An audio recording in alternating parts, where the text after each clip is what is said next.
ঈদ মানে আনন্দ, ঈদ মানে খুশি। আর সেই খুশির দিনে চলে গেছি আমরা বাবা ছেলে ঘুরতে। হ্যালো বন্ধুরা, সবাই কেমন আছেন? সবাইকে আমার নতুন একটা ভিডিওতে স্বাগতম। আশা করি সবাই ভিডিওটা শেষ অবধি দেখবেন।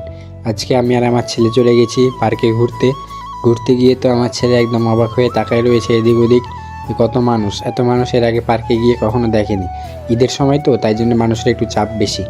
সাফিকে বললাম, বাবা তুমি কি দোলনায় চড়বা? সে বলছে, না বাবা আমি দোলনায় চড়বো না, আমার ভয় করে। আমি বললাম, ভয় করলে তো হবে না, চলো আমি তুমি চড়ি। সে বলছে, না না না আমি চড়বো না। সে চড়লো না, কিন্তু তাকে এদিক ওদিক আমি ঘুরে দেখালাম পুরো পার্কটা।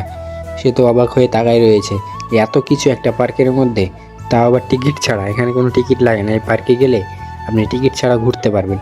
হ্যাঁ, কোনো কিছুতে যদি উঠতে যান তাহলে উঠতে গেলে আপনাকে টাকা দিতে হবে, টিকিট নিতে হবে। তাছাড়া আপনি ফ্রিতে ঘুরতে পারবেন, এদিক ওদিক ছবি তুলতে পারবেন, ভিডিও করতে পারবেন।